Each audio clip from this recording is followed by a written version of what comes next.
नमस्कार, आप देख रहे हैं सच पत्रिका न्यूज और मैं हूं बालकृष्ण शुक्ला। आप सभी का स्वागत करता हूं आज के बुलेटिन में। आज के बुलेटिन की शुरुआत करते हैं हाईवे की खबर से। उसके बाद दिखाएंगे क्षेत्र की तमाम बड़ी खबरें। यदि आपको हमारी खबरें पसंद आती है तो लाइक जरूर करें और चैनल को भी सब्सक्राइब करें। अब देखते हैं खबरें विस्तार से।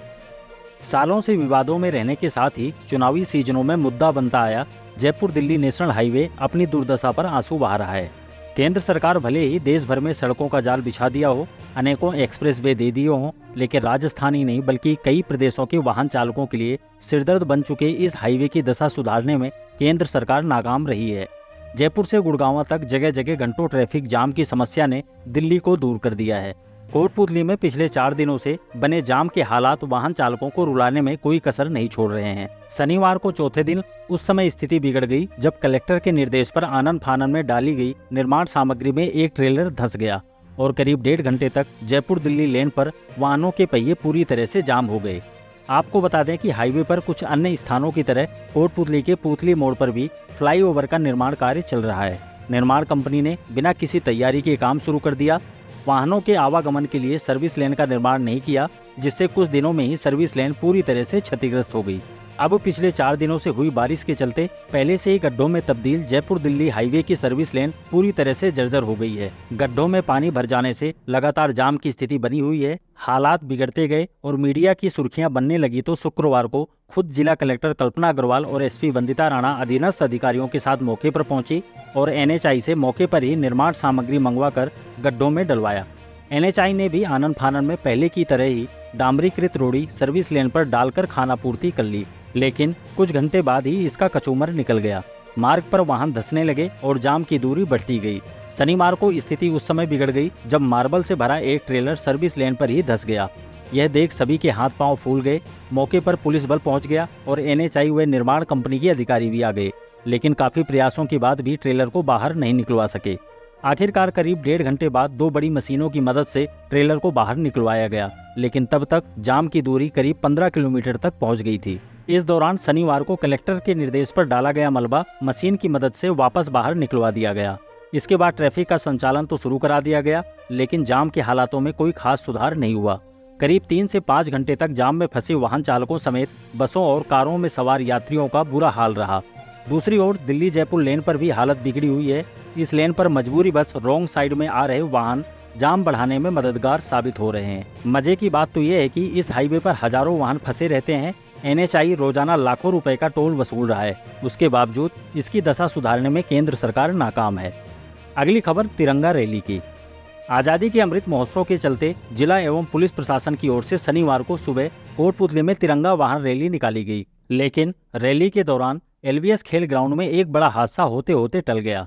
देशभक्ति से गूंज रहे नारों और जयकारों के बीच खुद कलेक्टर कल्पना अग्रवाल हेलमेट लगाकर एक स्कूटी पर सवार हुई और पीछे हाथ में तिरंगा थामे एसपी वंदिता राणा बैठ गई। किंतु कुछ दूर आगे ट्रैक पर बने गड्ढे में भरे पानी में जाते ही कलेक्टर की स्कूटी असंतुलित हो गई, तो वहीं उनके बगल में चल रहा एक बाइक सवार भी बाल बाल बच गया। आपको बता दें कि इन दिनों पूरे शहर में सड़कों की हालत बिगड़ी हुई है। जगह जगह बने गहरे गड्ढों में दुपहिया वाहन चालक गिरकर चोटिल हो रहे हैं। बारिश के चलते एलवीएस कॉलेज के खेल मैदान में बनाए गए ट्रैक पर भी कई जगह गड्ढे बनने से उनमें पानी भर गया है। शनिवार को तिरंगा रैली कॉलेज में पहुंची तो कलेक्टर ने भी स्कूटी दौड़ाने का मन बनाया। पुलिस और प्रशासन के अधिकारियों तथा युवाओं की मौजूदगी में कलेक्टर कल्पना अग्रवाल सुरक्षा के लिए बाकायदा हेलमेट पहनकर स्कूटी पर सवार हो गई। उनके पीछे एसपी वंदिता राणा भी हाथ में तिरंगा झंडा लेकर बैठ गई। यह देख युवाओं और अधिकारियों कर्मचारियों में उत्साह और बढ़ गया। देशभक्ति नारों के बीच कलेक्टर की स्कूटी ने रफ्तार पकड़ी तो पीछे पीछे एएसपी नेम सिंह व डीएसपी राजेंद्र कुमार बुर्डक सहित अन्य लोग भी ट्रैक पर दुपहिया वाहन दौड़ाने लगे। किंतु कुछ दूर आगे जाते ही अधिकारियों कर्मचारियों के हाथ पांव उस समय फूल गए जब कलेक्टर की स्कूटी ट्रैक में बने गड्ढे में जाते ही बेकाबू हो गई। स्कूटी के लड़खड़ाने के साथ ही कलेक्टर और एसपी गिरती गिरती बची तो वहीं उनके बगल में चल रहा एक अन्य बाइक सवार भी टकराने से बाल बाल बच गया। यह देख अधिकारी व अन्य लोग बचाव के लिए दौड़ पड़े। गनीमत रही कि कोई बड़ा हादसा नहीं हुआ, लेकिन कलेक्टर के दोनों पैर कीचड़ में सन गए। यह घटना पूरे दिन लोगों में चर्चा का विषय बनी रही। तिरंगा वाहन रैली राजकीय सरदार स्कूल से राजकीय एलवीएस कॉलेज तक निकाली गई। रैली को खुद कलेक्टर कल्पना अग्रवाल और एसपी वंदिता राणा ने हरी झंडी दिखाकर रवाना किया था। आपको बता दें कि बारिश के चलते शहर की सड़कें गड्ढों में तब्दील हैं, तो नेशनल हाईवे पर भारी जाम लगा हुआ है और शायद इसी कारण रैली के लिए इतना छोटा रूट बनाया गया था। अब से पहले पुलिस प्रशासन या फिर निजी संगठनों की ओर से निकाली जा चुकी तिरंगा रैलियां शहर के अनेक मार्गों से होकर गुजरती रही हैं, लेकिन इस बार शायद सड़कों की हालत खराब होने के कारण रैली के लिए इतना छोटा रूट बनाया गया। ऐसे में यह रैली महज खानापूर्ति साबित हुई और इसमें आम जन की भी कोई विशेष भागीदारी नजर नहीं आई। रैली को रवाना करने के बाद कलेक्टर और एसपी ने स्कूल परिसर में लगाए गए सेल्फी स्टैंड पर फोटो खिंचवाई। इसके बाद दोनों अधिकारी अन्य अफसरों के साथ वाहनों में सवार होकर रैली में शामिल हो गए।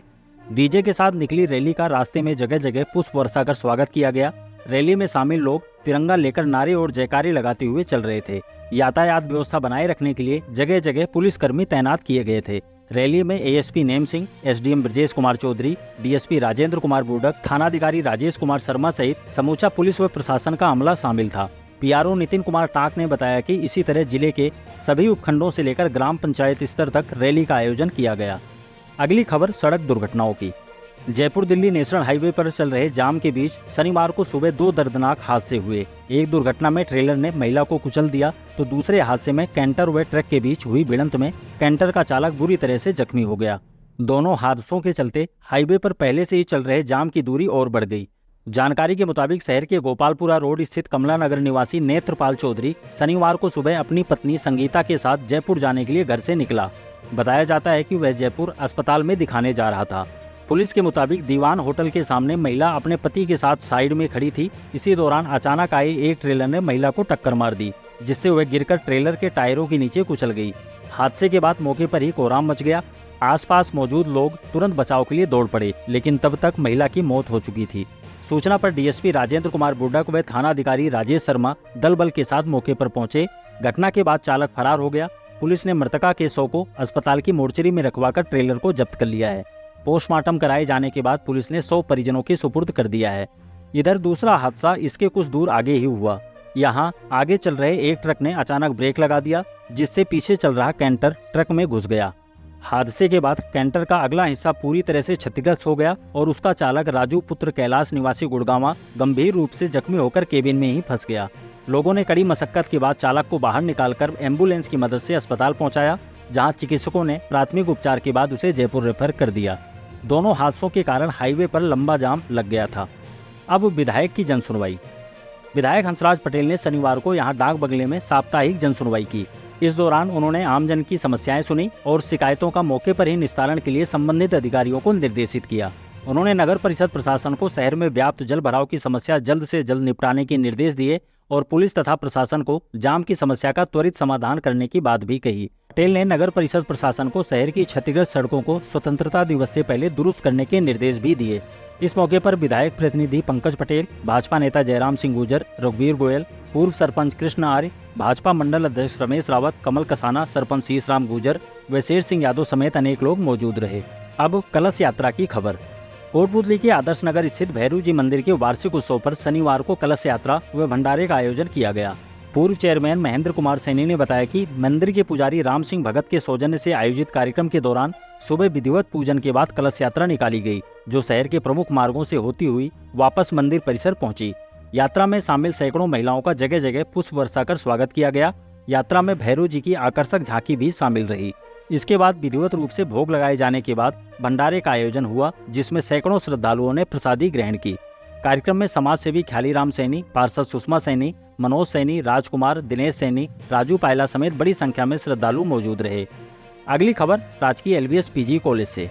कोटपुतली के राजकीय एलवीएस पीजी कॉलेज में शनिवार को अखिल भारतीय राष्ट्रीय शैक्षिक महासंघ राजस्थान उच्च शिक्षा की कोटपुतली इकाई द्वारा गुरु वंदन व पुस्तक विमोचन कार्यक्रम का आयोजन किया गया। अतिथियों ने स्वदेशी जागरण मंच के राष्ट्रीय सह संयोजक डॉक्टर राजकुमार मित्तल द्वारा लिखित पुस्तक का विमोचन किया। कार्यक्रम में अतिथि के रूप में प्राचार्य डॉक्टर आरके सिंह व आरएसएस के अलवर विभाग कार्यवाह कैलाश कल्ला मौजूद रहे। कार्यक्रम में महासंघ के सचिव प्रोफेसर अशोक सिंह, स्वदेशी जागरण मंच के जिला संयोजक रामानंद यादव, सह संयोजक धर्मेंद्र गुर्जर, प्रांत सह संयोजक विनोद पाल यादव, प्रांत विचार प्रमुख गुरेंद्र नाथ भारद्वाज ने भी अपने विचार व्यक्त किए। कैलाश कल्ला ने कहा कि गुरु वंदन कार्यक्रम आज के समय में बेहद जरूरी है। किसी भी देश की उन्नति का रहस्य है कि उस देश के शिक्षकों का सम्मान कितना है। कल्ला ने स्वरोजगार को लेकर आगे कहा कि स्वावलंबी भारत अभियान संपूर्ण देश में चल रहा है, जिसमें युवा वर्ग पढ़ाई के साथ साथ कमाई भी कर रहा है। कार्यक्रम में डॉक्टर सत्यवीर सिंह, जसवंत सिंह समेत बड़ी संख्या में संकाय सदस्य व विद्यार्थी मौजूद रहे। अब यादव समाज से जुड़ी खबर। यादव महासभा समिति कोटपुतली की बैठक अध्यक्ष राम अवतार यादव की अध्यक्षता में आयोजित हुई, जिसमें विस्तार से चर्चा किए जाने के बाद प्रतिभावान एवं भामाशाह सम्मान समारोह 26 अगस्त को श्री कृष्ण जन्माष्टमी पर आयोजित करने का निर्णय लिया गया। यह कार्यक्रम शहर के श्री कृष्ण छात्रावास में सुबह 10 बजे आयोजित किया जाएगा, जिसमें विद्यार्थियों सहित विभिन्न सेवाओं में चयनित प्रतिभाओं और भामाशाहों को सम्मानित किया जाएगा। लालाराम यादव ने बताया कि सभी अभ्यर्थी अपने प्रमाण पत्र 23 अगस्त तक जमा करा सकते हैं। बैठक में गिरधारी लाल यादव, रघुवीर सिंह, धर्मवीर यादव, रामनिवास गिरदावर, रामजीलाल यादव, सुभाष चंद्र वकील, अमीलाल एडवोकेट, बहादुर सिंह डीलर, रामू सिंह यादव, कृष्ण यादव, ओम प्रकाश यादव, रामकिशोर हवलदार, हरि सिंह पहलवान समेत अनेक लोग मौजूद रहे। अगली खबर चिकित्सा विभाग की। राष्ट्रीय कृमि मुक्ति दिवस पर जिले भर की विभिन्न संस्थाओं में बच्चों को कृमिनाशक दवा एल्बेंडाजोल खिलाई गई। सीएमएचओ डॉक्टर आशीष सिंह शेखावत के निर्देशन में आयोजित कार्यक्रमों में विद्यालयों, चिकित्सा संस्थानों, आंगनबाड़ी केंद्रों तथा कॉलेजों में राष्ट्रीय कृमि मुक्ति दिवस मनाया गया, जिसमें 1 से 19 वर्ष की आयु वाले सभी बच्चों तथा किशोर किशोरियों को एल्बेंडाजोल दवा खिलाई गई। जिला नोडल अधिकारी रविकांत जांगिड़ व डिप्टी सीएमएचओ डॉक्टर जय भगवान यादव ने बताया कि वंचित रहे बच्चों के लिए 17 अगस्त को दोबारा अभियान चलाकर दवा खिलाई जाएगी। इस मौके पर प्रिंसिपल ममता वर्मा, भगवती कंवर, विनोद शर्मा, कैलाश चंद व दीपेंद्र सिंह सहित अनेक लोग मौजूद रहे। और अंत में चतुर्भुज आंदोलन की खबर। कोटपुतली के चतुर्भुज गांव में सीवरेज ट्रीटमेंट प्लांट के विरोध में ग्रामीणों का आंदोलन 43 दिनों से लगातार जारी है। शनिवार को भी चतुर्भुज बचाओ आंदोलन के बैनर तले ग्रामीणों ने जमकर प्रदर्शन किया। इस मौके पर आंदोलन से जुड़े चंद्रशेखर शर्मा व गिरिराज भारती सहित अनेक लोगों ने कहा कि प्रशासन कोई सुनवाई नहीं कर रहा है। उन्होंने इस मामले में मुख्यमंत्री द्वारा भेजे गए पत्र को ही गायब कर देने का आरोप लगाते हुए कहा कि जब तक एसटीपी को यहां से दूसरी जगह स्थानांतरित नहीं किया जाएगा तब तक आंदोलन जारी रहेगा। धरने को किशन लाल स्वामी, रामजीलाल स्वामी, दिलीप यादव, सत्यनारायण शर्मा सहित अनेक लोगों ने संबोधित किया। आज के लिए बस इतना ही। दोबारा मिलते हैं इसी तरह की दूसरी ताज़ा खबरों के साथ। नमस्कार।